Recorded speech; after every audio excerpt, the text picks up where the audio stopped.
श्री पतंजलि महामुनये नमः।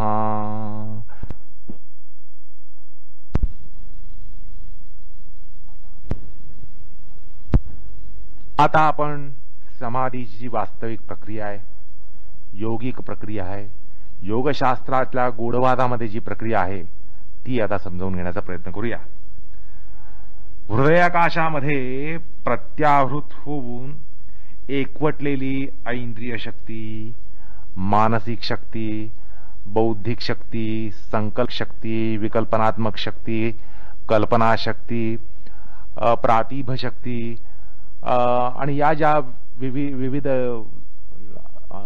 प्रक्रिया असतात, म्हणजे ज्ञान प्रक्रियेसाठी लागणारे हे जे सगळे आविष्कार होतात की विचार करणं किंवा ज्ञानमंथन करणं, त्यासाठी लागणारी प्रतिभा, ऐंद्रिक शक्ती, मानसिक शक्ती, चैतिक शक्ती, संश्लेषणात्मक शक्ती, विश्लेषणात्मक शक्ती, संकल्पनात्मक शक्ती, तसंच कल्पना शक्ती, प्रातिभ शक्ती, संकल्प शक्ती, या ज्या सगळ्या शक्ती असतात, म्हणजे चित्तामध्ये या सगळ्या शक्ती असतात। आणि असं आपण पाहिलं की या शक्तीद्वारा हा सगळा ज्ञानविज्ञानाचा हा सगळा विलास आपल्या बुद्धीमध्ये संभवत असतो।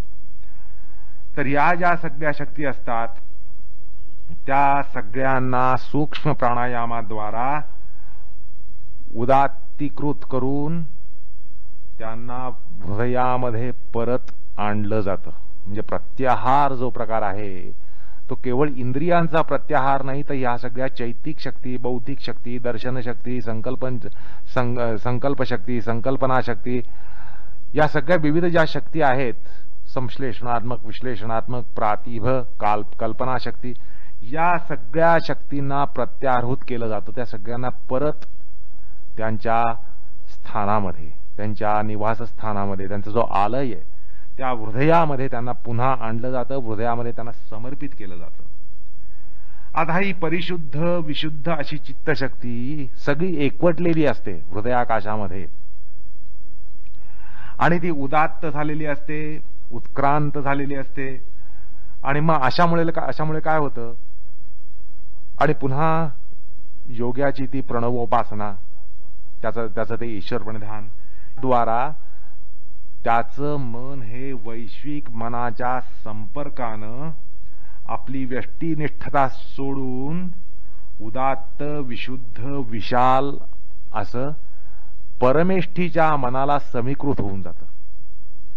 म्हणजे ज्याला वेवलेंथ जुळणं असं आपण म्हणतो, वेवलेंथ जुळणं, दोन मनांची वेवलेंथ जुळणं, ह्याला जसं मैत्री भावामध्ये महत्व आहे, स्नेहामध्ये महत्व आहे, प्रेमामध्ये महत्व आहे, तसंच या ठिकाणी योग्याचं मन म्हणजे व्यष्टिगत असं जे चित्त असतं ते व्यष्टिगत चित्त किंवा व्यष्टिगत मन आणि परमेष्ठिगत असं जे सर्वव्यापी मन असतं ते एकीकृत होतं। त्यांची सुद्धा वेव्हलेंथ ही जोडली जाते। आणि मग या अवस्थेमध्ये चित्त हे वैश्विक मनाला समीकृत झाल्यानं, समरूप झाल्यानं, एकीकृत झाल्यानं, यालाच कॉस्मिकलायझेशन ऑफ इंडिव्हिज्युअल माइंड असं म्हणता येतं। चित्ताच्या या वैश्विकीकरणामध्ये योग्याची जी ज्ञानशक्ती असते ती आपली अल्पशक्तता, त्रुटी, उपाधी, संकोच आणि तसंच व्यष्टिगत बंधनं या सगळ्यांपासून मुक्त होऊन जाते। म्हणजे अशा वैश्वीकृत मनाला कशाही प्रकारची अल्पशक्तता राहत नाही। जशी मानवी बुद्धीला एक शक्तीची सीमा आहे आणि त्याच्यापुढे ती अल्पशक्त ठरते, तसंच मानवी बुद्धीला एक सीमा आहे, त्याच्यापुढे त्याला त्रुटी येतात, त्याला काही विशिष्ट उपाधी आहेत, तेवढ्या मर्यादेत मानवाची बुद्धी काम करू शकते। तर त्याला काही उपाधी आहेत, त्याला काही सीमा आहेत, त्याच्यामध्ये काही विशिष्ट संकोच आहेत, व्यष्टिगत अशी काही बंधनं आहेत। ह्या सगळ्या बंधनांपासून त्याची ज्ञानशक्ती ही मुक्त होते। सगळ्या शृंखला या ठिकाणी सुटतात, तुटतात आणि मग अशी ज्ञानशक्ती ही योग्याची समुद्राप्रमाणे अगाध अनंत अशी विशाल बनते. आणि या अवस्थेतच व्यष्टी मनाला वैश्विक मनाची वेवलेंथ ही मिळत असते. आता हा चित्त विशालीकरणाचा, चित्त उदात्तीकरणाचा, चित्त निर्व्यष्टीकरणाचा, चित्ताच्या वैश्विकीकरणाचा जो प्रकार असतो तो प्रत्याहृत चित्तामध्ये, निर्विषयीभूत चित्तामध्ये केवळ संभवतो. म्हणजे यासाठी चित्त हे निर्विषयीभूत व्हायला पाहिजे, प्रत्याहृत व्हायला पाहिजे. आणि असं आहे की सूक्ष्म प्राणायामाद्वाराच चित्ताचं असं निर्विषयीकृत उदात्तीकरण संभवतं. आता कोणत्याही ध्येय विषयामध्ये हे वैश्विक मन असतंच, कारण वैश्विक मन हे सर्व व्यापक आहे. कारण असा या पराभौतिकी विज्ञानाचा, ज्याला मेटाफिजिक्स म्हणतात, त्या पराभौतिकी किंवा अतीत भौतिकी शास्त्राचा नियम आहे आणि ती तशी वास्तवताही असते.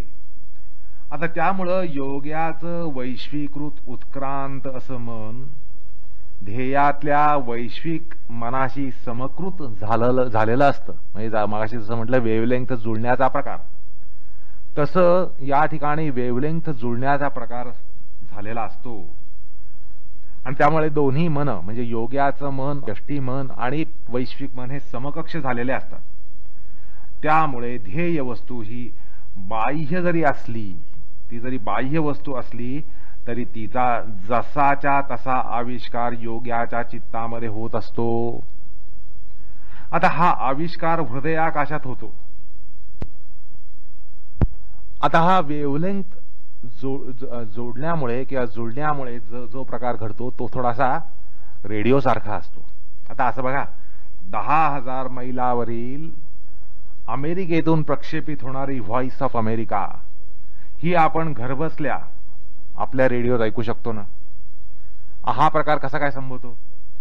तर त्याचं कारण असं की ती जी वेव्हलेंथ आहे, व्हॉइस ऑफ अमेरिकाने प्रक्षेपित केलेली जी वेव्हलेंथ आहे 10,000 मैलावर, ती पकडण्याचं सामर्थ्य रेडिओमध्ये असतं. आणि ती पकडून, ती ग्रहण करून, ती आपल्याला ऐकवण्याचं सामर्थ्य रेडिओमध्ये असतं. त्याचप्रमाणे योग्याचं चित्त हे वैश्विक चित्ताला समकृत झाल्यानं, म्हणजे त्यांची वेव्हलेंथ जुळल्यानं कुठल्याही विषयाचा, तत्वाचा आविष्कार आणि त्याचं ज्ञान हे हृदयामध्ये योग्याला मिळू शकतं. कारण हृदय हा एक प्रकारचा रेडिओ आहे आणि त्या रेडिओमध्ये वैश्विक मनाशी समीकृत झाल्यामुळं सगळ्या वैश्विक पदार्थांना त्या ठिकाणी त्या सगळ्या वस्तूंचं प्रक्षेपण हे त्या ठिकाणी पोहोचू शकतं आणि पोचतं. आता या ठिकाणी असा प्रश्न पडतो की सर्व पदार्थांमध्ये, सर्व वस्तूंमध्ये, सर्व तत्वांमध्ये, स्थूल सूक्ष्म अशा तत्वांमध्ये एकच वैश्विक मन असतं आणि त्यामुळे त्या वैश्विक मनाला समकक्ष झालेलं योग्याचं मन हे युगपत सगळ्या विषयांचं ज्ञान करून घ्यायला लागेल. कारण असं आहे की एकाच वेव्हलेंथवर रेडिओमध्ये, एकाच मीटर बँडवर जर अनेक स्टेशन, 5-50 स्टेशन असतील आणि अंतरसापेक्षतेनं त्यांच्यामध्ये जर ती समशक्त असतील तर एकाच वेळी 5-50 स्टेशन ऐकावी लागून गोंधळ उडेल. आलं का लक्षात? म्हणजे व्हॉइस ऑफ अमेरिका ज्या मीटर बँडवर लागते त्याच मीटर बँडवर समजा अजून 5-50 स्टेशन लागत आहेत आणि अंतरसापेक्षतेनं जर ती समशक्त असतील तर आपल्याला व्हॉइस ऑफ अमेरिकाच्या ऐवजी व्हॉइस ऑफ गोंधळ ऐकावा लागेल. आता या ठिकाणी पण असंच आहे की समाधीमध्ये आब्रह्मस्तंभ पर्यंत सर्वच विषय हे आविष्कृत व्हायला लागतील.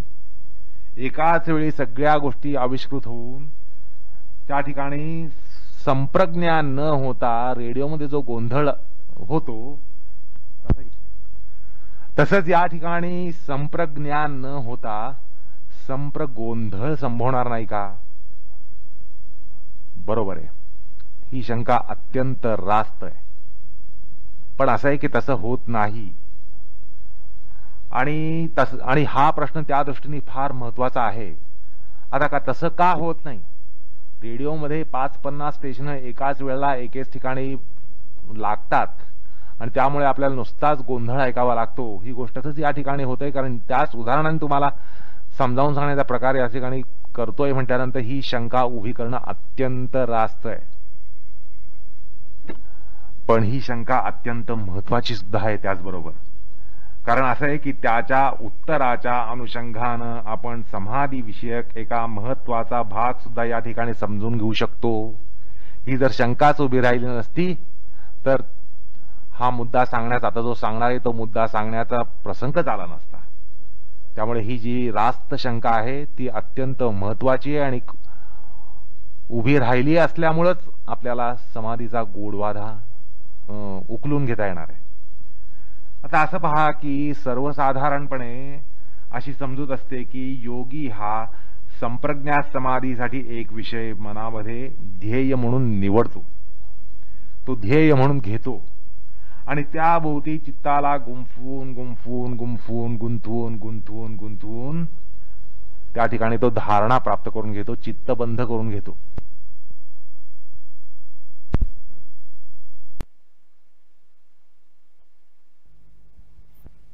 ही जर शंकाच उभी राहिली नसती तर हा मुद्दा सांगण्याचा, आता जो सांगणार आहे तो मुद्दा सांगण्याचा प्रसंगच आला नसता.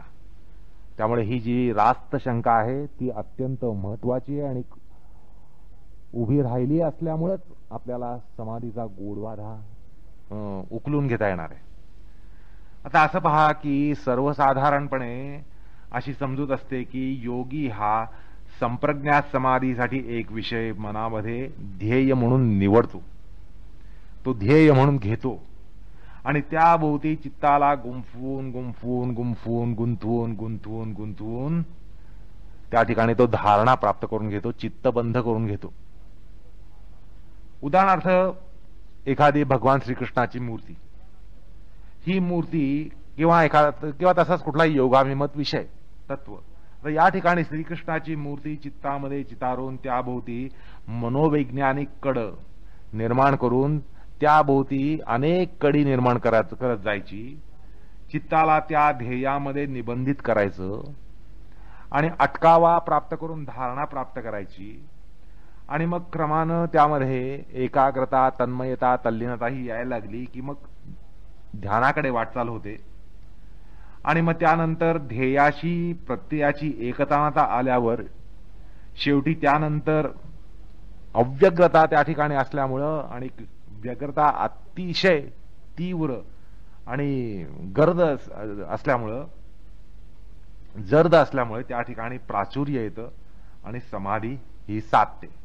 अशा प्रकारे एक कल्पना असते. म्हणजे आपण म्हणतो की अभ्यासामध्ये कॉन्सन्ट्रेशन कर, जास्त कॉन्सन्ट्रेशन कर, अधिक कॉन्सन्ट्रेशन कर, असं या ठिकाणी ती जी एकाग्रता आहे ती वाढत वाढत वाढत वाढत मग शेवटी धारणा होते, मग ध्यान होतं, मग समाधी होते. अशा प्रकारे काहीतरी कल्पना असते आणि मग त्या ठिकाणी शेवटी काय होतं की अव्यग्रतेमध्ये एवढं प्राचुर्य येतं की स्वतःच्या अस्तित्वाचं विसर्जन होऊन केवळ श्रीकृष्णाचा भास त्या ठिकाणी होतो आणि तेवढाच तो काय शिल्लक राहून संप्रज्ञात समाधी लागते आणि हीच अर्थपात्र निर्भासा आणि स्वरूपशून्य इव अशी एक समाधी असते, अशी एक कल्पना असते. आणि अर्वाचीन टीकाकारांनी असाच या ठिकाणी ज्याला विशदन म्हणतात, इंटरप्रिटेशन म्हणतात, ते अशाच प्रकारचं केलेलं आहे आणि समाधी प्रक्रिया ही अशाच प्रकाराने चितारली आहे. म्हणजे सुरुवात कुठे होते तर योगाने ठरवायचं, संकल्प करायचा की मी या ध्येयावर समाधी करणार आणि मग त्या ध्येयाभोवती मन गुंतवत जायचं, गुंफवत जायचं आणि शेवटी समाधी प्राप्त करून घ्यायची. अर्थात हा सगळा प्रकार म्हणजे निव्वळ कल्पना विस्तार आहे. योगशास्त्राच्या मनोविज्ञानामध्ये याला कुठेही आधार नाहीये. तसंच अशी एक कल्पना असते की तथाकथित योगी ते असं म्हणतात की आम्ही समाधीद्वारा 10,000 मैलावरील आपला आप्त काय करतोय, आपला मित्र काय करतोय, किंवा आपला स्वकीय काय करतोय, हे डोळे मिटून आम्ही सांगू शकतो. अर्थात समाधीमध्ये जाऊन आम्ही अचूक असं ज्ञान प्राप्त करून घेऊ शकतो. आणि तसं ते अचूक सांगतात सुद्धा. आणि मग काय होतं, लोक त्या माणसाचा उदो करतात की हा त्रिकाल ज्ञानी आहे, हा योगी आहे.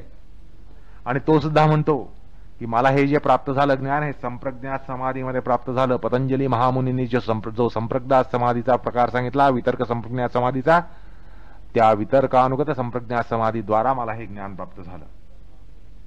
आणि आपण माना डोलावतो. त्याचप्रमाणे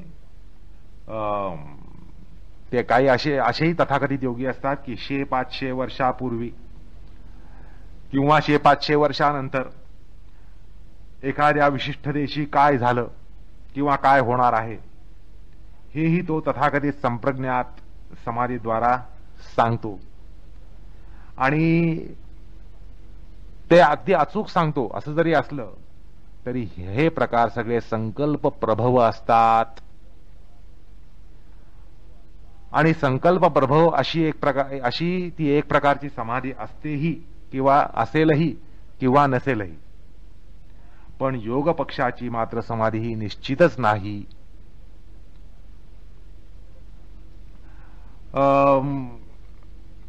मग आता हे सिद्ध लोक जे आहेत, मग ते असा चमत्कार करतात तरी कसा? तर ही तर एक असामान्यच गोष्ट आहे. ही मात्र गोष्ट मान्य करायला पाहिजे. पण तो एक अतींद्रिय ज्ञानाचा प्रकार असतो. अशा ज्या सिद्धी असतात त्या जन्मतः प्राप्त होतात किंवा होऊ शकतात, किंवा औषधीनं प्राप्त होऊ शकतात, किंवा मंत्र सामर्थ्यानं प्राप्त होऊ शकतात, किंवा तपसामर्थ्यानं प्राप्त होऊ शकतात, किंवा देवता विशिष्ट अनुग्रहानं प्राप्त होऊ शकतात. पण त्यामागे योग वगैरे काही नसतो. योग म्हणजे काय, त्या योगाचे उपाय म्हणजे अभ्यास, वैराग्य म्हणजे काय, योग साधनेचं अनुष्ठान कसं असतं, या सर्व प्राथमिक विषयात सुद्धा ते अनभिज्ञ असू शकतात. आणि तरीही त्यांना असं अतींद्रिय ज्ञान असू शकतं. पाश्चात्य देशांमध्ये अशा लोकांना सायकिक्स किंवा ऑकल्टिस्ट असं म्हणतात. तर आपण त्यांना आपल्या देशामध्ये बुवाबाजीच्या नावाखाली या गोष्टी घडतात आणि त्यांनाच आपण योगी ठरवतो. एवढंच. आता जो कोणी अतीत अनागत गोष्टींचं, दूरस्थ विषयांचं, सूक्ष्म विषयांचं, व्यवहित विषयांचं ज्ञान एका मानसिक अतींद्रिय शक्तीनं करून घेऊ शकत असेल तर त्याला योगी न समजता, योगी न म्हणता सायकिक समजावं, सायकिक म्हणावं. त्यांच्यामध्ये अभ्यास वैराग्याशिवाय या गोष्टी संभवत असतात. त्यांच्यामध्ये अभ्यास वैराग्याशिवाय या गोष्टी संभवतात. अष्टांग साधनेशिवाय या गोष्टी संभवतात. किंबहुना योग विरोधी वर्तन करूनही अतींद्रिय शक्ती त्यांना प्राप्त असतात. पण योगशास्त्राविषयी अर्धभिज्ञ म्हणजे अर्धवट ज्ञानी असे ते असल्यानं आपण ही समाधी सिद्धी प्राप्त करून घेतली आहे. आणि हा प्रकार म्हणजे एक वितर्क संप्रज्ञा समाधीचा प्रकार आहे असं वगैरे सांगून स्वतः भ्रांतीमध्ये राहतात आणि 4 चौघांना सुद्धा भ्रांत करून सोडतात. असो, तर सर्वप्रथम असं या ठिकाणी समजायला पाहिजे की संप्रज्ञात समाधी जी असते ती संकल्प प्रभव नसते. किंबहुना योगिक समाधी ही कधीही संकल्प प्रभव नसते. ध्यानाचा विषय निवडणं हे सुद्धा संकल्प प्रभव प्रकार असतो आणि त्यामुळं ध्येयाचा विषय निवडणं, त्यावर धारणा करणं, पुढे ध्यान साधणं आणि शेवटी समाधीत स्वात्म विसर्जन करणं वगैरे वगैरे प्रक्रिया ज्या असतात त्या संप्रज्ञात समाधीमध्ये नसतात. ही समाधी संकल्प प्रभव किंवा पूर्व नियोजित अशा ध्येयावर का नसते, तर निर्विषयभूत चित्तामध्येच ही समाधी प्राप्त होत असते. निर्विषयीभूत आणि वीतराग चित्तामध्येच वैराग्य ज्या ठिकाणी शाश्वत आणि जाज्वल्यमान असतं अशा भूमीमध्येच ही समाधी संप्रज्ञा समाधी प्राप्त होऊ शकते. आता असं सांगा, अशा निर्विषयीभूत चित्तामध्ये ज्यामध्ये जाज्वल्यमान वैराग्य आहे, जे चित्त वीतराग झालेले आहे, अशा चित्तामध्ये संकल्पाचं त्याचा अंकुर कुठे डोकावू शकेल का? अशा चित्तामध्ये, अशा भूमीतल्या चित्तामध्ये कुठला आलाय संकल्प? अर्थात संकल्प होऊच शकत नाही, संकल्प उठूच शकत नाही, निर्माण होऊच शकत नाही. आणि संकल्प जर संभवलाच, यदा कदाचित जर जो संभवला, तर वैराग्याच्या वशिकावरून पतनच झालं आहे असं समजायला पाहिजे. कारण त्या वशिकार वैराग्यातून पतन झाल्याशिवाय संकल्प हा कदापिही निर्माण होऊ शकत नाही. त्यामुळे समाधीचा विषय पूर्वनियोजित असणं हा प्रकार समाधी प्रक्रियेमध्ये संभवत नसतो. त्याचप्रमाणे तथाकथित योगी मुंबईमध्ये बसून न्यूयॉर्कमध्ये आपला पिंट्या काय करत आहे किंवा आपला आप्त स्वकीय मित्र काय करत आहे, हे अगदी जरी निस्वार्थपणे आणि गंमत म्हणून, कुतूहल म्हणून जरी पाहायचं त्यांनी ठरवलं, तरी या मागे सुद्धा संकल्प असल्यानं, हा संकल्प कामना प्रभव असल्यानं गीतेमध्ये म्हटलंय संकल्प प्रभवान कामहा, तो प्रकार अयोगीच ठरतो. कारण त्या प्रवर्तनामागे एकतर अतिस्नेह असतो, किंवा अति लोभ असतो, किंवा अति द्वेष असतो, किंवा निदान पक्षी निरुद्योगीपणाची ती चाल असते. आणि या सगळ्या गोष्टी योग विरोधी आहेत. साहजिकच हे सगळे प्रकार योग विरोधी आहेत आणि त्यामुळे ते समाधीचे प्रकार हे योग ठरत नाहीत. तात्पर्य असं की संप्रज्ञा समाधीच्या मध्ये ध्येय विषयासाठी कुठल्याही प्रकारचा संकल्प किंवा पूर्वनियोजना ही संभवू शकत नाही. ठीक आहे, मग या समाधीसाठी संकल्प प्रवर्तन असू नये आणि निर्विषय वीतराग आत्माभिमुख चित्त असावं असं जरी मान्य केलं, तरीही नवा प्रश्न उभा राहतोच. आणि आमच्या प्रश्नाचं उत्तर मिळालंच नाही की समीकृत झालेल्या चित्तामध्ये सगळ्याच वस्तू, विषय, तत्व यांची आविर्भूती व्हायला पाहिजे आणि संप्रगोंधळ संभवला पाहिजे. बरोबर आहे, अजून त्या प्रश्नाला उत्तर दिलेलं नाहीये, पण त्याच प्रश्नाच्या उत्तराच्या अनुरोधानं आपण या ठिकाणी वाटचाल करतो आहोत. तर या ठिकाणी एक नवा प्रश्न असा उभा केला गेला आहे की असं जे वीतराग चित्त असतं ते आत्माभिमुख असतं. बरोबर, असं जे वीतराग चित्त असतं ते आत्माभिमुख असतं. मग आत्माभिमुख चित्त झालं असेल तर त्या निर्विषयीभूत चित्तामध्ये, विषय विन्मुख झालेल्या चित्तामध्ये, आत्माभिमुख झालेल्या चित्तामध्ये आत्म्याचाच आणि केवळ आत्म्याचाच साक्षात्कार व्हावा. त्याला तशा चित्तभूमीमध्ये आत्मातिरिक्त स्थूल सूक्ष्मादी 24 तत्वांचा साक्षात्कार कसा आणि का व्हावा? पुन्हा या समाधीमध्ये ध्येय विषय पूर्वनियोजित नसेल तर संकल्पशून्य चित्तामध्ये ध्येय वस्तू येऊन धारणादी प्रक्रिया या संभवतीलच कशा? चित्त तिथं बांधलं कसं जाईल त्या तत्वामध्ये? वीतराग झालेल्या चित्तामध्ये आला समजा विषय, कुठनं तरी कुठल्या तरी छिद्रातून आला तरी वीतराग चित्ताने त्या ठिकाणी त्याच्या भोवती गुंतवून घेणं आणि गुंफून घेणं हा प्रकार कसा संभवेल? वीतराग चित्तामध्ये हा प्रकार कसा संभवेल? पुन्हा हे सगळे प्रश्न अत्यंत रास्त आहेत, उचित आहेत आणि ते जे उभारले गेले आहेत ते अत्यंत महत्वाचे आहेत आणि पुन्हा त्यांचं योगदानही मोठं आहे. कारण आपण या प्रश्नांद्वाराच हा गूढवाद समजून घेणार आहोत. आता असं बघा की या ठिकाणी असा प्रश्न विचारला गेला की आत्मातिरिक्त कुठल्याही तत्वाचा साक्षात्कार होऊ नये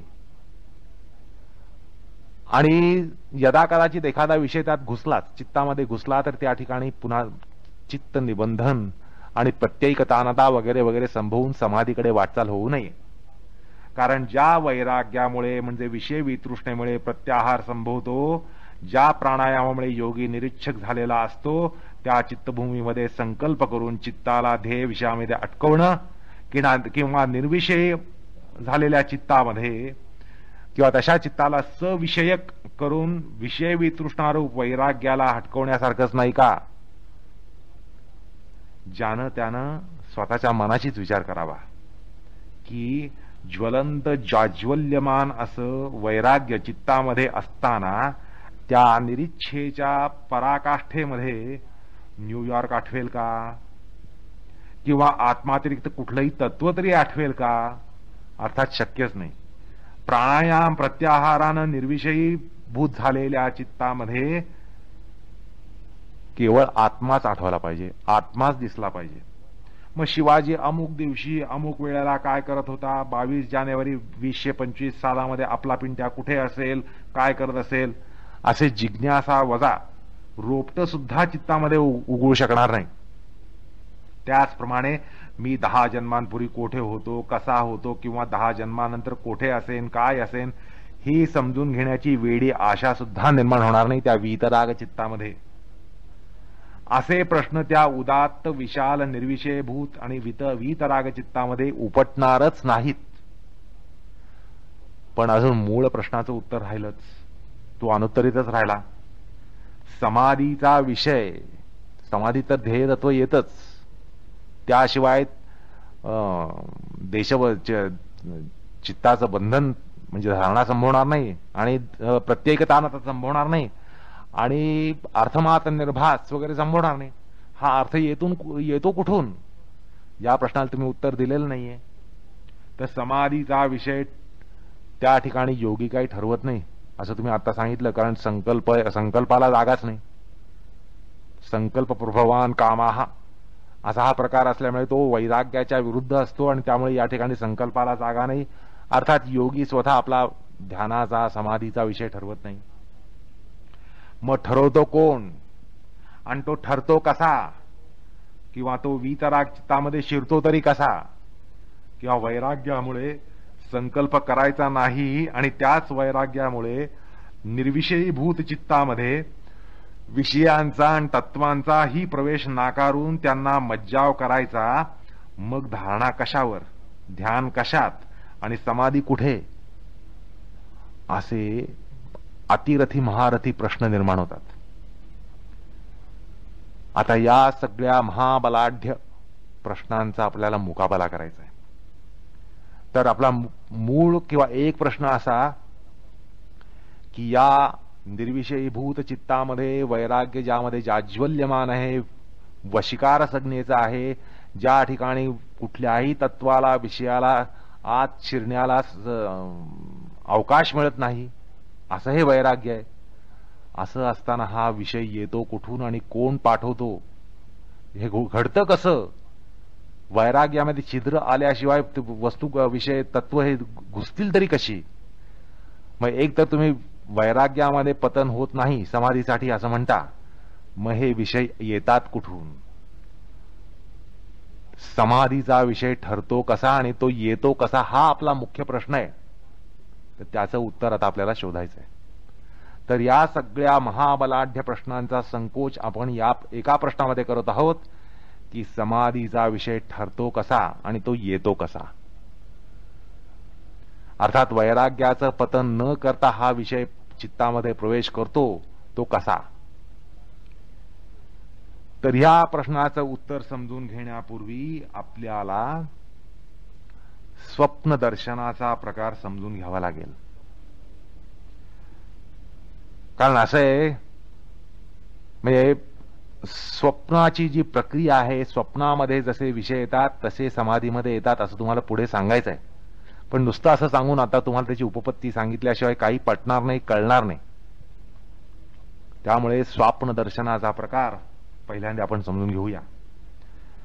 असं आहे की स्वप्नाचा विषय नेहमीच आपण ठरवत असतो असं नाही, किंबहुना आपल्याला ठरवताच येत नाही. कारण बहुशः आणि बहुतांशी आपली स्वप्न अशीच असतात की आपल्याला नको असलेली स्वप्न पडतात. अर्थात आपल्यामध्ये स्वप्न आणण्याचं, स्वप्न चितारण्याचं सामर्थ्य नसतं आणि म्हणूनच आपल्याला बहुधा आणि बहुशः नको असलेले स्वप्न पडतात. एकूण काय तर स्वप्नाचा विषय ठरवणं हे आपल्या हातात नसतं. फक्त काही स्वप्न जी असतात ती थोडी आपल्या नियंत्रणाखाली असतात. ती का तर धातू वैषम्य, विशिष्ट प्रकारचं धातू वैषम्य झाल्यावर विशिष्ट प्रकारची स्वप्न पडतात. तसंच ज्वरादी कारण, ज्वर आल्यामुळे विशिष्ट प्रकारची स्वप्न पडतात किंवा चित्ताला ऑब्सेशन वगैरे असणं, म्हणजे ज्याला म्हणतात की ध्यास, म्हणजे योग्य शब्द म्हणजे पछाड. एखाद्या गोष्टीचा आपल्याला पछाड असेल तर आपल्याला त्याविषयी स्वप्न पडण्याची फार शक्यता असते. पछाडामुळे स्वप्न पडतात.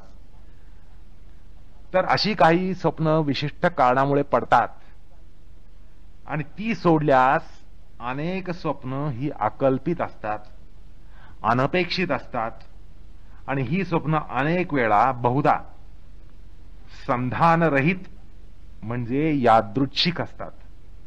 म्हणजे आकस्मिक, ऍट रॅन्डम ज्याला म्हणता येईल, अशी पडतात.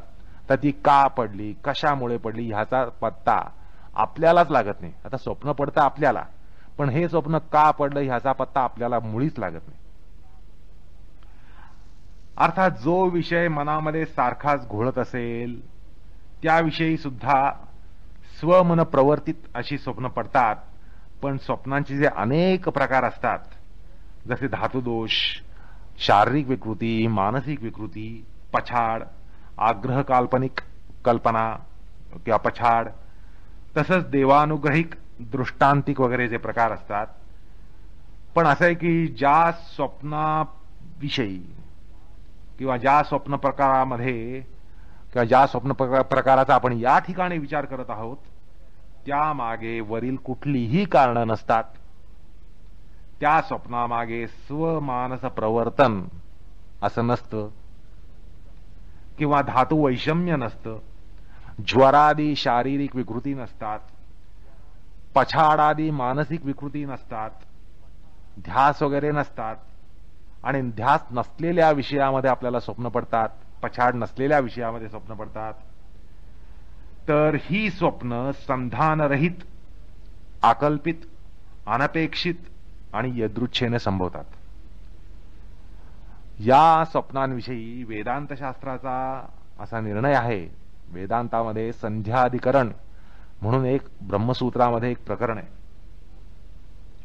त्यामध्ये स्वप्नाच्या अतीत मानसिक, म्हणजे ज्याला मेटासायकिकल म्हणतात, आणि अतीत भौतिकी प्रक्रियेचं विश्लेषण आलेलं आहे. तो भाग आपण पुढे स्वप्न निद्रा ज्ञानालंबनम वा या सूत्रामध्ये पाहणार आहोत. अर्थात त्यामुळे आता तुमच्या मेंदूमध्ये ती गोष्ट मी कोंबत नाही, कारण पुढे आपल्याला या सूत्रग्रंथामध्येच त्याचा विचार करायचा आहे. एकूण काय तर उपनिषदामध्ये जो सिद्धांत आहे, स्वप्नविषयक जो सिद्धांत आहे किंवा उपनिषदांचा स्वप्नाविषयी जो अभिप्राय आहे, त्यानुसार ईश्वरच स्वप्नसृष्टीची रचना करतो. कारण तशी स्वप्न मीही करत नाही, तूही करत नाहीस. मग ही स्वप्नसृष्टी निर्माण कोण करतं तर ईश्वरच निर्माण करत असतो. ईश्वरच अचानक त्या स्वप्नांची आविष्कृती करत असतो. आपल्या अंतःचक्षुपुढे ते विषय ईश्वरच प्रस्तुत करत असतो. स्वप्नाचा विषय ज्याप्रमाणे वैश्विक मन किंवा ईश्वर ठरवतो, निर्विषय आणि निद्रिस्त चित्तामध्ये यदृच्छेनं स्वाप्न विषय आविष्कृत होतो, किंवा आपल्यापेक्षा पर, आपल्यापेक्षा उच्च, श्रेष्ठ असं एक तत्वच स्वप्नाची अभियंत्रणा उभी करत असतो. त्यामुळे असं स्वप्न का पडलं याचा पत्ता आपल्याला सुद्धा लागत नाही. आलं का लक्षात? आणि असं आहे की आपल्या कर्माची फळं कोण देतो? भगवंत देतो. म्हणजे ती जी सगळी कर्मफलाची व्यवस्था आहे ती सगळी भगवंत यंत्रणा त्याची उभी करत असतो, हे आपल्याला माहितीच आहे. कारण या कर्माची फळं आपण ठरवू शकत नाही. नाहीतर आपण केलेल्या कर्माला आपल्याला यश हवे असतं तर आपण ते यश मिळवू शकलो असतो. आपल्याला कर्म करणं, कर्मासाठी प्रयत्न करणं एवढंच आपल्या हातात आहे. कर्माचं फळ मिळणं हे आपल्या हातात नाही, हे आपल्याला सगळ्यांना अनुभवगम्य आहे. खरं आहे की नाही? आपण कर्म कुठली करायची, कशी करायची हे आपण ठरवू शकतो, पण कर्माचं फळ अमुकच मिळायला पाहिजे आणि मिळायलाच पाहिजे हा भाग आपल्या हातात नसतो, हे आपल्या सगळ्यांना अनुभवगम्य आहे. अर्थात कुठलं तरी परतत्व त्या गोष्टीचा निर्णय करत असतो आणि त्याची व्यवस्था करत असतो आणि त्याप्रमाणे आपल्याला फलभोग हा मिळतो. मग जसं कर्माचा फलभोग हा भगवंत देतो, तसं स्वप्नामध्ये सुद्धा आपल्याला कर्मफलभोग असतो. कारण स्वप्नामध्ये आपल्याला सुख संभवतात, दुःख संभवतात आणि ते एका प्रकारची कर्मफलच असतात. आणि सुखदुःख देणं, स्वप्नांद्वारा सुखदुःख देणं हा एक कर्मविपाकाचाच प्रकार आहे. आणि जसं जागृतावस्थेमध्ये कर्मविपाकाचा प्रकार भगवंत आपल्याला त्याची व्यवस्था करून देतो आणि ते आपल्याला प्राप्त होतात, तसंच स्वप्नसृष्टीमध्ये सुद्धा सुखदुःखांचा भोग आपल्याला होणं हा कर्मफलाचाच प्रकार असतो आणि तो सुद्धा भगवंत करतो, असा वेदांत शास्त्राचा आणि उपनिषदांचा निर्णय आहे. तर एकूण काय, तर स्वाप्न विषय प्रक्षेपित करणं, निद्रीभूत झालेल्या कोऱ्या करकरीत काळ्या कुट्ट पाटीवर ते चितारणं, हा सगळा प्रकार भगवंत करत असतो. तर हा भाग लक्षात आला तर आता तुम्हाला सांगतो की या समाधीमध्ये प्रत्याहृत झालेल्या चित्तामध्ये, निर्विषयीभूत झालेल्या चित्तामध्ये, वैश्विकृत झालेल्या चित्तामध्ये, प्रणवाद्वारा उदात्तीकृत झालेल्या विशाल झालेल्या चित्तामध्ये वैश्विकपणाशी वेवलेंथ जोडली गेल्या असल्यामुळे त्या चित्तामध्ये समाधीचा विषय ईश्वरच, परमात्माच प्रकट करतो. तो विषय कसा असतो, तर तो स्वाभिमत म्हणजे भगवंताभिमत, भगवंताला अभिमत असतो. तसंच तो साधकाभिमत असतो म्हणजे योगाभिमत असतो, योग्याला अभिमत असतो. आणि तसंच तो योगशास्त्राला अभिमत असतो. म्हणजे स्वाभिमत, साधकाभिमत आणि योगाभिमत असा विषय संप्रज्ञानासाठी भगवान ईश्वर आपल्या योगाच्या चित्तामध्ये तो पेश करत असतो. कारण असं बघा की स्वप्नामध्ये येणाऱ्या अशा स्वप्नामध्ये येणारा जो विषय आहे त्याबद्दल मनामध्ये पछाड नाही, ओढ नाही, कुठल्याही प्रकारची तृष्णा नाही त्या ठिकाणी. कारण चित्त हे गाढ झोपेमध्ये आहे आणि त्या विषयाबद्दल तर ओढ जागृतावस्थेमध्ये पण नाहीये. तरी सुद्धा ते विषय स्वप्नामध्ये येतात ना. आता काय येतात? तसंच या ठिकाणी वीतराग झालेल्या चित्तामध्ये, योग्याच्या चित्तामध्ये कुठल्याही विषयांना थारा नसला, तत्वांना थारा नसला, तरीही भगवंताला असं त्या ठिकाणी वाटतं की ह्याला अभिमत असा एक विशिष्ट विषय आणि तत्व आहे आणि त्याचा साक्षात्कार त्याला व्हायला पाहिजे. असं म्हटल्यानंतर स्वाप्न विषय जसा भगवंत तुम्हा आम्हा सगळ्यांना देतो आणि आपण त्याचा भोग घेतो, तसंच हा भगवान त्या योग्याला समाधीचं ध्येय तत्व हे त्या ठिकाणी हृदयाकाशामध्ये देत असतो. हृदयाकाशामध्ये तो ते तत्व तो पेश करत असतो आणि त्याची आविष्कृती त्या ठिकाणी करत असतो. आणि मग पूर्वी म्हटल्याप्रमाणे योग्याचं मन उदात्त विशाल वैश्विकृत असल्यानं ईश्वरानं प्रक्षेपित केलेल्या विषयाची वेवलेंथ आणि समकक्ष झालेली आपल्या चित्ताची वेवलेंथ, अशामुळे ईश्वरी संकल्पनेनं पंचमहाभूतांचा साक्षात्कार होऊ शकतो, तन्मात्रांचा साक्षात्कार होऊ शकतो, अहंकार तत्वाचा साक्षात्कार होऊ शकतो, बुद्धितत्वाचा होऊ शकतो, प्रधान तत्वाचा होऊ शकतो, पुरुषाचा होऊ शकतो, किंबहुना अगदी ईश्वराचा सुद्धा होऊ शकतो, पण संप्रज्ञात श्रेणीचा होऊ शकतो. आणि हे सगळे साक्षात्कार करून घेण्यासाठी योगी हा स्वसंकल्पाधीन नसतो आणि तो कुठल्याही प्रकारचा संकल्प नसताना सुद्धा समाधीचा विषय हा कसा या ठिकाणी पेश होतो, हा योगशास्त्राच्या गूढवादातला प्रकार हा तुम्हाला आता सांगितला. त्यामुळे वैराग्याच्या भूमीत कुठल्याही प्रकारचं न्यूनत्व न संभवता, छिद्र न संभवता ईश्वरी संकल्पनेनं साक्षात्कार होत असतो. अशा अर्थानं किंबहुना पूर्णार्थानं योगी हा भगवदायत्तच असतो. असं आहे, योग्याला जर महाभूतांचा साक्षात्कार व्हायचा असेल, पंचमहाभूतांचा साक्षात्कार व्हायचा असेल, तर तो महाभूत महाभूत महाभूत महाभूत महाभूत महाभूत महाभूत महाभूत असा जप काही रटत नाही, असा जप काही लावत नाही. किंवा तन्मात्रांचा साक्षात्कार होण्यासाठी तन्मात्र तन्मात्र तन्मात्र तन्मात्र तन्मात्र तन्मात्र तन्मात्र तन्मात्र असाही काही जप रटत नाही. मग त्या ठिकाणी अशा प्रकारे जप साधून धारणादी प्रक्रिया या उभ्या केल्या जात नाहीत, किंबहुना त्याचा संभवच नसतो. निर्विषय चित्तामध्ये ईश्वर प्रक्षेपित असा जो विषय असतो, भगवंताने प्रक्षेपित केलेला जो विषय किंवा तत्व असतं, ज्या क्रमानं आविर्भूत आणि आविष्कृत ते होत जातात, तो प्रकारच धारणा ध्यान समाधी या क्रमाचा असतो. आलं का लक्षात? भगवंत त्या ठिकाणी विषय पेश करतो आणि योग्याचं चित्त हे त्या ध्येयामध्ये ध्येयाकार हे हळूहळू हळूहळू व्हायला लागतं. ती एक प्रक्रिया आहे त्या ठिकाणी. आणि अशा प्रकारे ती व्यग्रता वाढत गेल्यामुळं शेवटी त्यामध्ये तन्मयता येते, एकरूपता येते आणि धारणा ध्यान समाधी हे टप्पे जे आहेत ते त्या ठिकाणी फुलतात. तर सांगण्याचं तात्पर्य असं की कुठल्याही प्रकारे तन्मात्र तन्मात्र असा ध्यास घेऊन परमाणू दिसलेच पाहिजेत अशा हट्टानं डोळे मिटून ते दिसत नसतात. आलं का लक्षात? पंचमहाभूतांचा साक्षात्कार व्हायला पाहिजे म्हणजे म्हणून पंचमहाभूतांचा ध्यास घेऊन पंचमहाभूतांचा जप करत करत डोळे मिटले तर पंचमहाभूत दिसत नाहीत, केवळ अंधार दिसतो. आणि पुन्हा असा अट्टहासात्मक संकल्प शांत उपरत वीतराग चित्तात उद्भवू शकत नाही, असं आपण उपक्रमातच पाहिलं.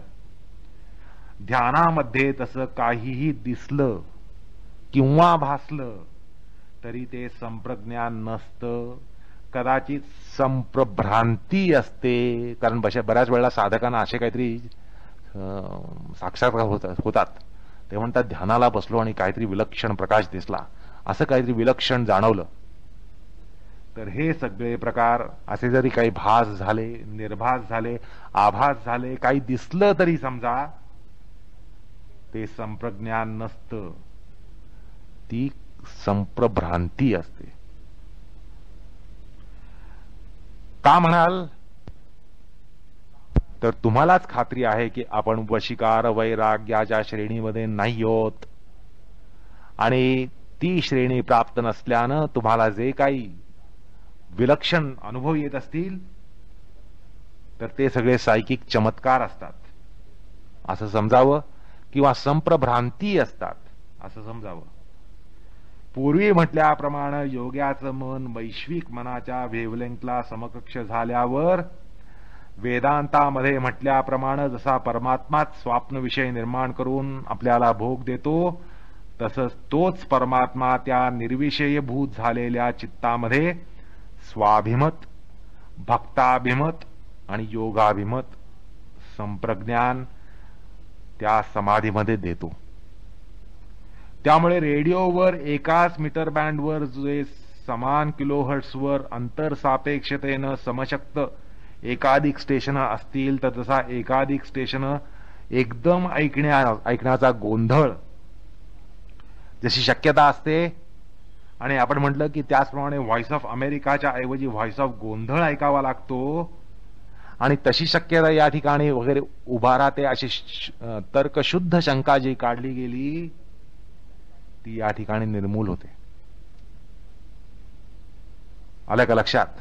आपली जी शंका होती की सगळ्या पदार्थांचं ज्ञान एकदम व्हायला पाहिजे, कारण वेव्हलेंथ जुळली गेली सगळ्या तत्वांशी, सगळ्या विषयांशी, योग्याच्या मनाची वेव्हलेंथ जुळली गेली म्हटल्यानंतर ही सगळी स्टेशनं त्या ठिकाणी चित्तामध्ये उमटली पाहिजेत आणि संप्रगोंधळ संभवला पाहिजे. तर तसं का होत नाही?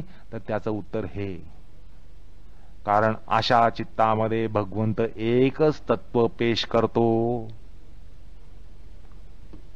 आणि अशा प्रकारे या गूढवादामध्ये आपल्या अत्यंत तर्कशुद्ध प्रश्नाला उत्तर हे या ठिकाणी असं मिळतं. एकूण काय तर ईश्वर नियोजित तत्वामध्ये समाधी साधत असते. पुढे त्याच तत्वाच्या प्रत्ययाशी एकतानता साधून ध्यान होतं आणि त्याही नंतर त्याच तत्वामध्ये अर्थमात्र निर्भासा स्वरूप शून्य इव अशी अवस्था येऊन समाधी साधते. अशी ही संप्रज्ञात समाधीची गूढवादात्मक प्रक्रिया असते. आता असं पहा की आपल्या वैज्ञानिक ऋषीमुनींनी जर त्यांना सूर्याची संघटना कशी आहे हे जर अचूक हेरायचं असेल तर त्यांनी समाधी साधली असेल. पण ही समाधी साधण्यासाठी सूर्याचा जप करून किंवा सूर्याचा जो मंत्र आहे, गायत्री मंत्र आहे, तो मंत्र जप करून, सूर्य गायत्री जप करून किंवा सूर्याची प्रतिमा चित्तामध्ये चितारून वगैरे असले खुळचट प्रकार केले नाहीत.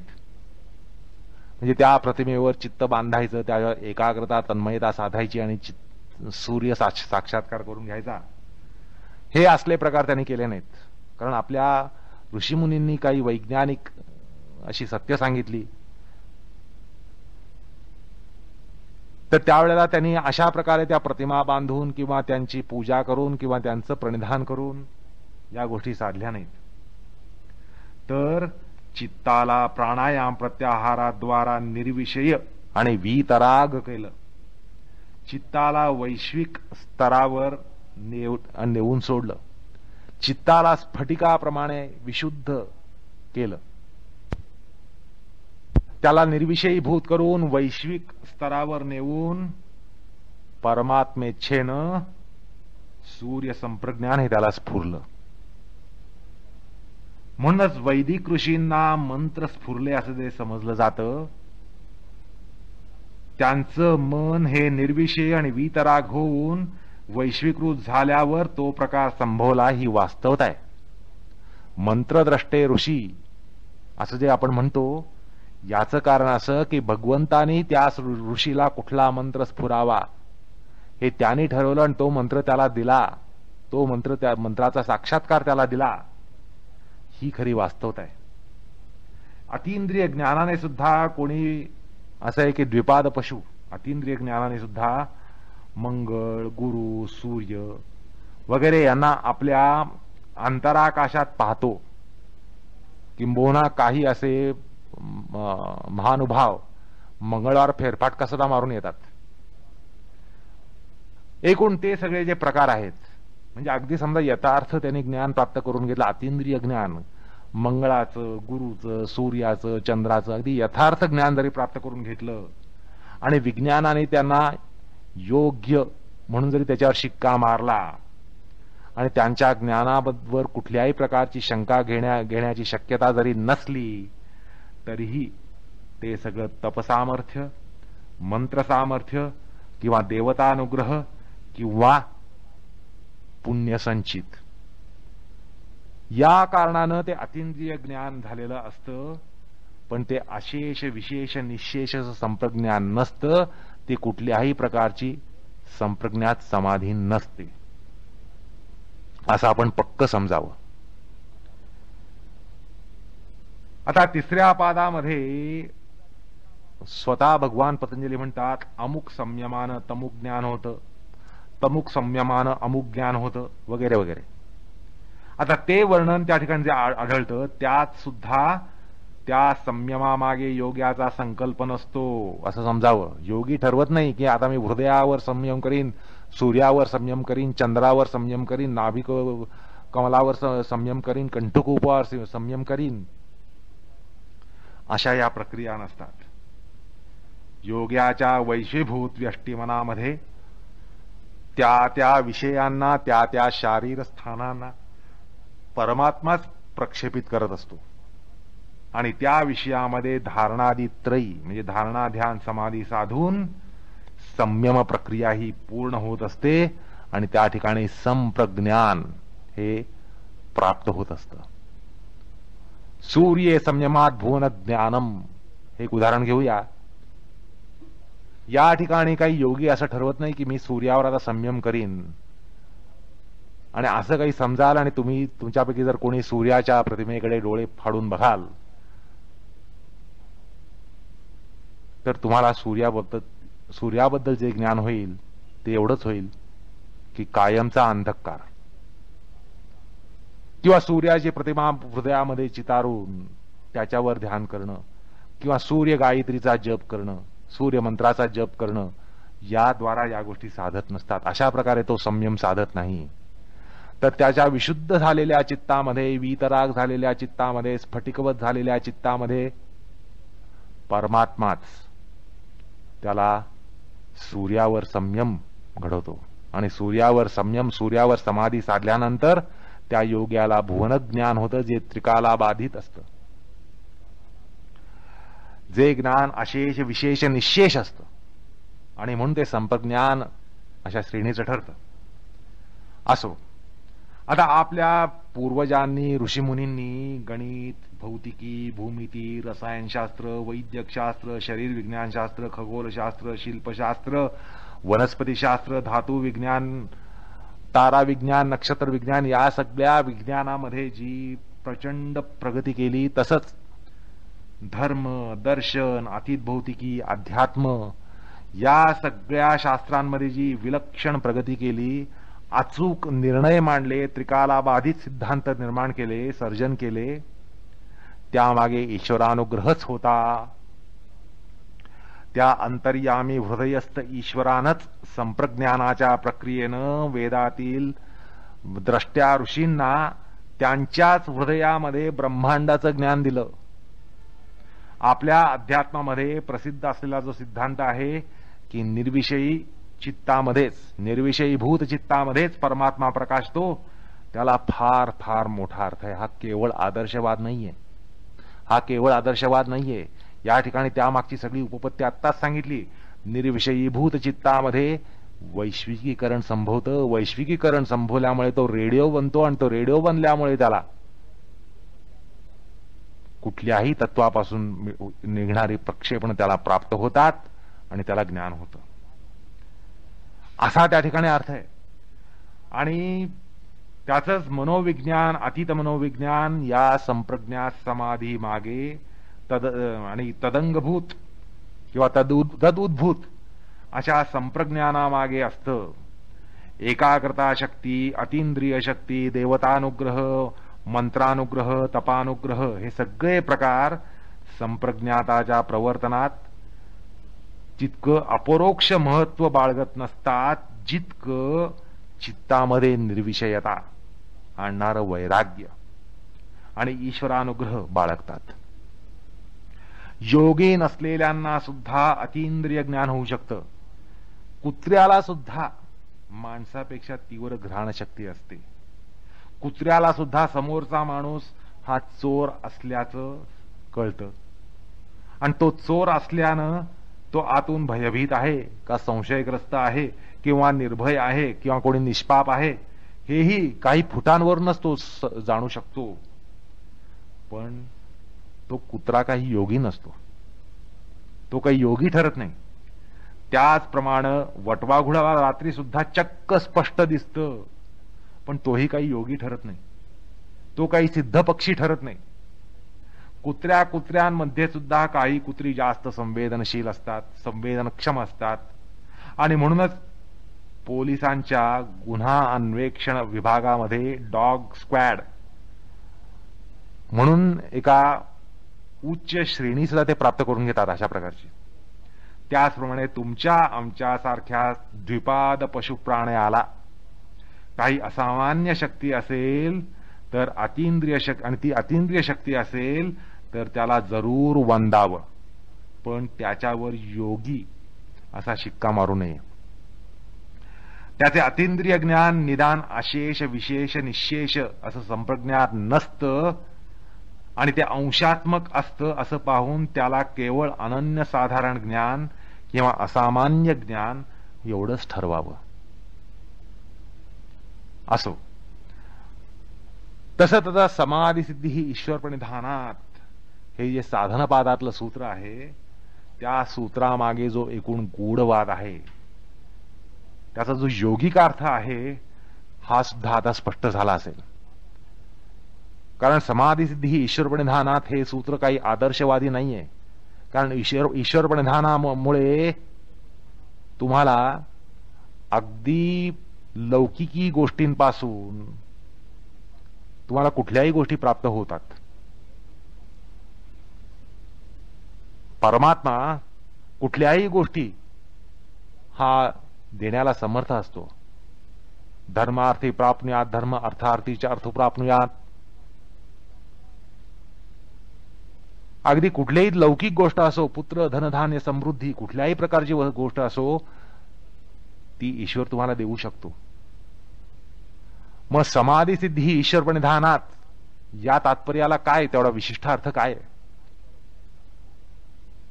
कारण सर्व इष्टाभिष्ट सिद्धी ईश्वर प्रणिधानात असं म्हणता आलं असतं आणि असं आहेच.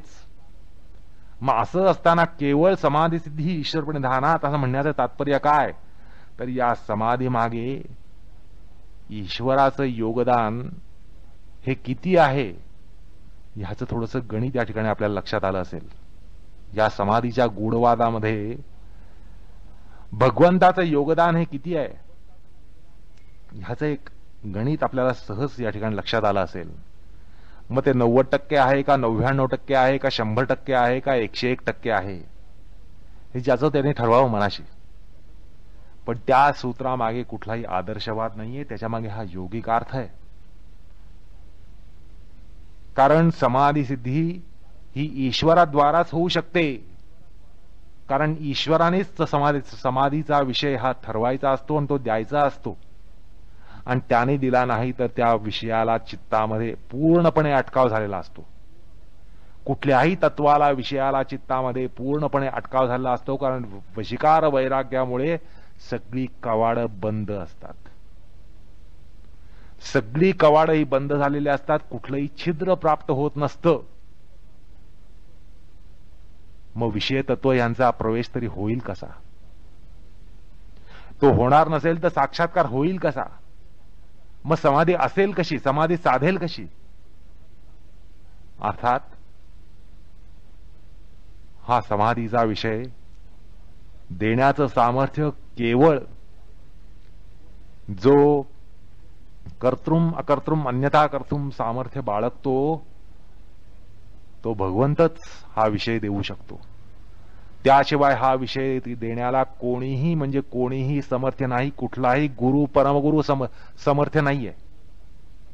भगवंताखेरीज म्हणजे जगद व्यापारावर जे असं ब्रह्मसूत्र म्हणतं, या ठिकाणी पुढे जाऊन असं म्हणता येईल की समाधीचा विषय देणं हे सामर्थ्य सुद्धा केवळ आणि केवळ ईश्वरामध्येच असतं. हे सांगण्यासाठी समाधी सिद्धी ही ईश्वर प्रणिधानात असं म्हटलेलं आहे. त्यामागे अर्थवाद नाहीये.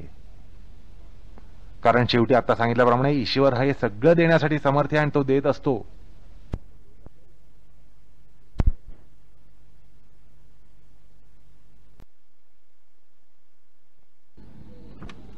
म्हणजे खऱ्या अर्थानं आपल्याला नेहमी लागणारा अन्न, पाणी, हवा या गोष्टी जरी भगवंत दासला तरी अन्नासाठी आपल्याला वाण्यावर अवलंबून राहावं लागतं. म्हणजे धान्य हे वाणी देत असतो. केवळ खाटेवर बसून आपल्यापर्यंत अन्न धान्य यावं असं बसून राहायला आपण काही तुकाराम नाही. अर्थात येऊ शकतं, पण ते येणार नसतं. ते केवळ तुकारामाने येऊ शकतं. म्हणजे शेवटी व्यावहारिक सत्तेवर आपल्याला आपला वाणी ते देऊ शकतो किंवा आपल्या जवळचा पैसा आपल्याला ते देऊ शकतो. अंतिमतः जरी भगवंत सगळं देत असला तरी खाटेवर मांडी ठोकून आपल्याला या गोष्टी बसून प्राप्त होऊ शकत नाहीत. आपल्याला काहीतरी हालचाली कराव्या लागतात.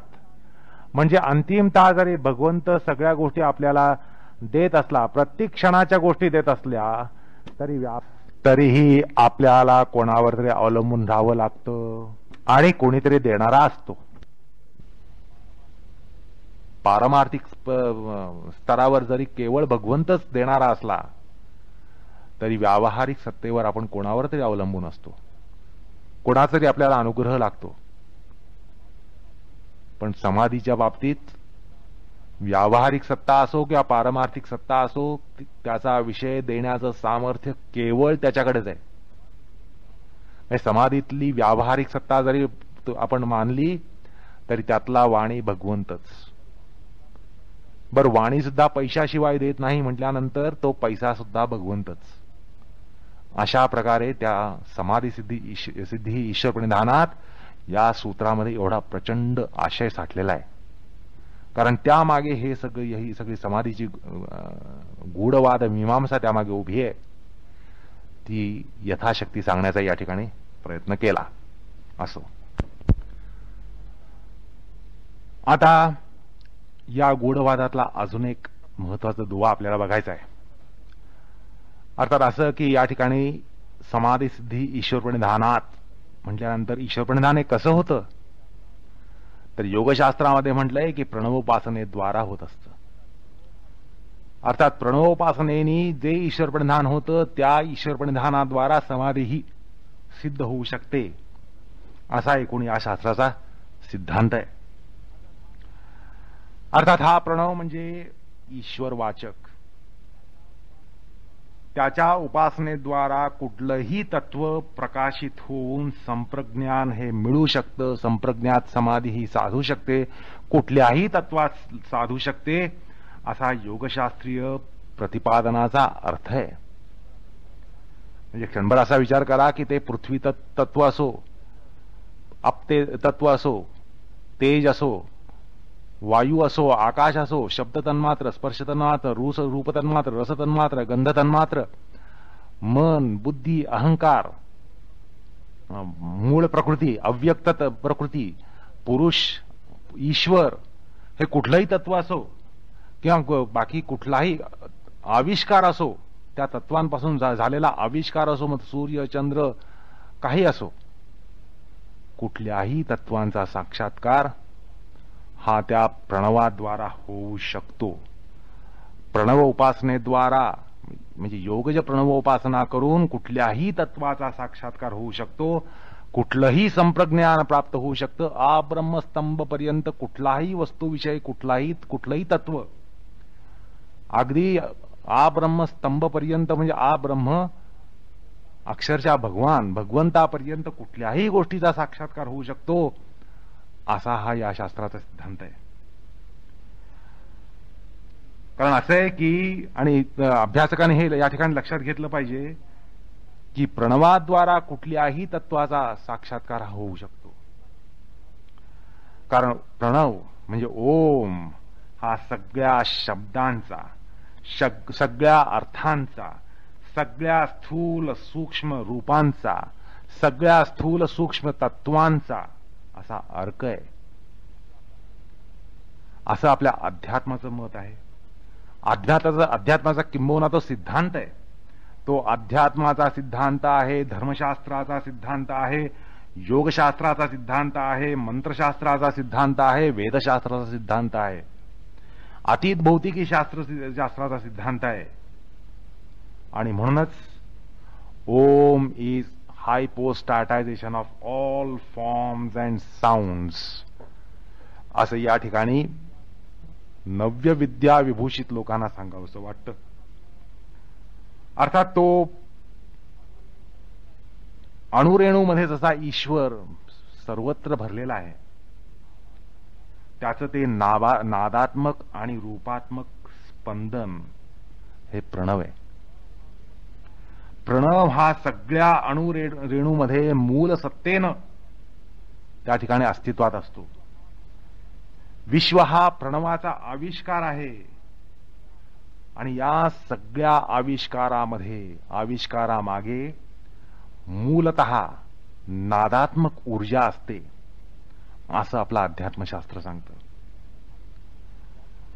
आणि या ठिकाणी एक स्मृतिवचन स्मरतं, नादरूपो स्मृतो ब्रह्मा नादरूपो जनार्दनः नादरूपात् पराशक्तिः तस्मान्नादात्मकं जगत् तस्मान्नादात्मकं जगत् तस्मान्नादात्मकं जगत्. हा केवळ आपल्या अध्यात्मशास्त्राचा सिद्धांत नाहीये. सगळ्या सृष्टीमागे नादात्मक ऊर्जा असते असा आजचा विज्ञानाचा सुद्धा सिद्धांत आहे. सगळ्या वैश्विक पदार्थांमध्ये, आविष्कारांमध्ये नादात्मक ऊर्जा आहे असं आधुनिक विज्ञान सुद्धा मानतं. असा आधुनिक विज्ञानाचा सिद्धांत आहे की सगळ्या वस्तू विषयांमागे, तत्वांमध्ये, सबंध वैश्विक आविष्कारामागे एक नादात्मक ऊर्जा आहे. आम्ही त्यापुढे जाऊन म्हणतो की हा जो नाद आहे तो प्रणव आहे. प्रणवामुळेच योगाची आणि विश्वाची ही वेव्हलेंग्थ जुळत असते. तो जो वेव्हलेंग्थ जुळण्याचा प्रकार जो आपण पाहिला, तो वेव्हलेंग्थ जोडण्याचा प्रकार हा प्रणव साधत असतो. कारण वैश्विक मन हे प्रणवात्मक आहे. वैश्विक तत्व या प्रणवोद्भव आहेत. त्यामुळे प्रणवाद्वारा वेव्हलेंग्थ ही जोडू शकते. म्हणजे आपण रेडिओचा जो प्रकार पाहिला की वेव्हलेंग्थ जुळण्याचा जो प्रकार पाहिला, तो केवळ चित्त निर्विषयीभूत झाल्यानं किंवा केवळ त्यात वैराग्य जाज्वल्यमान असल्यानं ते संभवत नाही. किंबहुना प्रणवाशिवाय चित्त हे निर्विषयीभूतच होऊ शकत नाही. त्यामुळे असं एक समजू नका की चित्ताचं बटन बंद करून चित्ताची पाटी आपण पुसू शकतो. चित्ताला एखादा एरेझर लावून चित्ताचं बटन बंद करून आपण चित्त ब्लँक करू शकतो, असा प्रकार नाहीये. तर केवळ प्रणवानेच चित्त हे निर्विषयीभूत होऊ शकतं. आणि त्यामुळे दुसऱ्या अर्थाने असं म्हणता येतं की प्रणवाद्वाराच तो वेव्हलेंग्थ जुळण्याचा प्रकार संभवतो. कारण सगळ्या वस्तू तत्वांमध्ये प्रणव आहे. सगळ्या वस्तू आणि तत्व ही प्रणवोद्भव आहेत, प्रणवात्मक आहेत. अंतिमतः सगळी तत्व ही प्रणवात्मक आहेत. आणि ज्या वेळेला योगाचं चित्त सुद्धा प्रणवमय असतं, त्याच वेळेला तो वेव्हलेंग्थ जोडण्याचा प्रकार हा संभवत असतो. विषयांपासून तत्वांपर्यंत, तत्वांपासून आत्मा परमात्मापर्यंत समस्त तत्वांचं ज्ञान हे संप्रज्ञान प्रणवाद्वारा होऊ शकतं.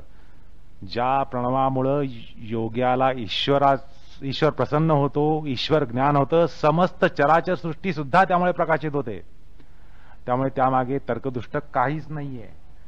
ज्या प्रणवाद्वारा भगवान प्रकाशित होतो, योग्याच्या चित्तामध्ये भगवंत प्रकाशित होतो, त्याच प्रणवाद्वारा समस्त तत्व, समस्त ही 26 तत्व प्रकाशित होऊ शकतात.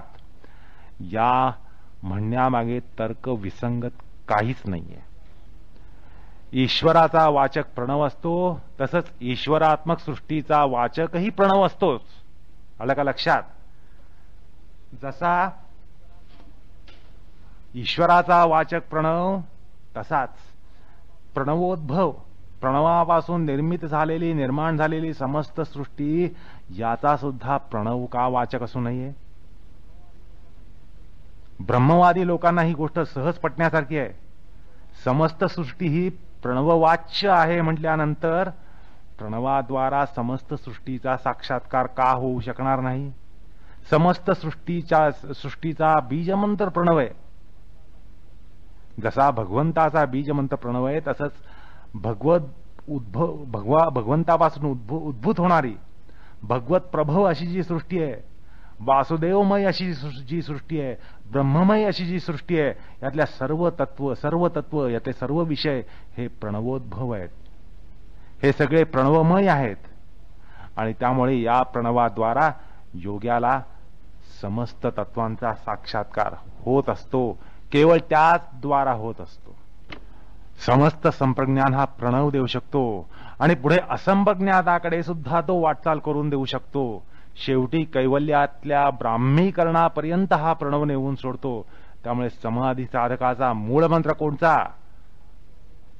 तर अभ्यास वैराग्याच्या सोहळ्यामध्ये ओम प्रणवाय नमः, तस्मात ओम प्रणवाय नमो नमः. या सूत्रामध्ये अंग समाधीचा आपण विचार केला. अष्टांग योगातली जी अंग समाधी आहे त्याचा आपण या ठिकाणी विचार केला. संप्रज्ञात समाधीचा विचार केला. अर्थात अष्टांग योगामध्ये जे शेवटचं जे अंग आहे त्याचा विचार, समाधी अंगाचा विचार केला. त्या समाधीचा विचार आपण केला, अंगभूत समाधीचा विचार केला. अर्थात ही अंगभूत समाधी असते, त्यामुळे अंगीभूत एक दुसरी समाधी असते. ती अंगीभूत अशी असंप्रज्ञात समाधी जी असते त्याचा विचार आपण या पुढच्या सूत्रात करणार आहोत. तीच असंप्रज्ञात समाधी असते आणि त्या ठिकाणी समस्त वृत्तींचा समूळ निरोध, सर्वथा निरोध, सर्वथा निरोध असा जो असतो तो पुढल्या सूत्रात सांगितला जाणार आहे. त्या समाधीची यमनियमादी म्हणजे जी अंग आहेत त्यापासून संप्रज्ञात समाधीपर्यंतची जी 8 अंग आहेत ती त्याची 8 अंग असतात असं म्हणता येतं. अष्टांग योगरूप साधनेचं संप्रज्ञान हे प्राप्तव्य असतं. तो परमोच्च बिंदू असतो अष्टांग साधनेचा आणि ती समाधी म्हणजे योग साधनेचं गौरी शंकर असतं. आगमी सूत्राचा तो असंप्रज्ञात हा विषय आहे. त्या समाधीला असंप्रज्ञात असं नामाभिधान आहे आणि समग्र योगसूत्रांमध्ये असंप्रज्ञात समाधी या परमोच्च समाधीचा नामनिर्देश सुद्धा नाहीये. आणि तसा नसल्यानं चिकित्सक थोडासा साशंक होतो, गोंधळतो. योगसूत्र अथपासून इथपर्यंत पाहाल तर त्यात असंप्रज्ञात असा शब्दच आलेला नाहीये. वास्तविक ते गौरीशंकर आहे योगाचं. आणि या ठिकाणी असं स्पष्टोल्लेखित सूत्रामध्ये हे नाव नसताना संप्रदायामध्ये त्याला तसं नाव का पडलं, ते नाव कोणी दिलं, असं नामाभिधान भाष्यकारांनी दिलं. आणि ते का दिलं असे अनेक प्रश्न निघतात. पण गंमत अशी की विशिष्ट समाधीला असंप्रज्ञात समाधी असं काही नाव नाहीये. ते त्याचं नाव नाहीये. प्रस्तुत सूत्रात ती समाधी संप्रज्ञात असं म्हटल्यानंतर आगामी सूत्रामध्ये सूत्रकार ज्या समाधीचं लक्षण सांगतील ती संप्रज्ञात नसून अन्य आहे, त्यापेक्षा श्रेष्ठ आहे, पर आहे एवढाच निर्देश आहे. ती अन्य आहे असा निर्देश आहे. त्यामुळे जी समाधी संप्रज्ञात नसून अन्य असते ती असंप्रज्ञात ठरते. तसंच संप्रज्ञातापेक्षा जी उच्च असते, पर असते, श्रेष्ठ असते ती असंप्रज्ञात समाधी ठरते. असं वैयाकरणीय निर्णय आहे. हे नाव नाहीये. असंप्रज्ञात हे नाव नाहीये. संप्रज्ञातापेक्षा अन्य, संप्रज्ञातापेक्षा श्रेष्ठ, संप्रज्ञातापेक्षा पर अशी जी दुसरी समाधी आहे त्यामुळे ती समाधी असंप्रज्ञात ठरते. आणि त्यामुळं आगामी सूत्रातल्या लक्षणाची समाधी ही असंप्रज्ञात समाधी नसून संप्रज्ञात नाही अशी असंप्रज्ञात समाधी ठरते. हा वैयाकरण्यांचा अभिप्राय आहे. व्याकरणाच्या भाषेत सांगायचं म्हणजे असंप्रज्ञात हे समाधीचं नाव नसून विशिष्ट समाधीचं ते विशेषण आहे. हे लक्षात घ्या. विशिष्ट समाधीचं ते विशेषण आहे, नाव नाहीये.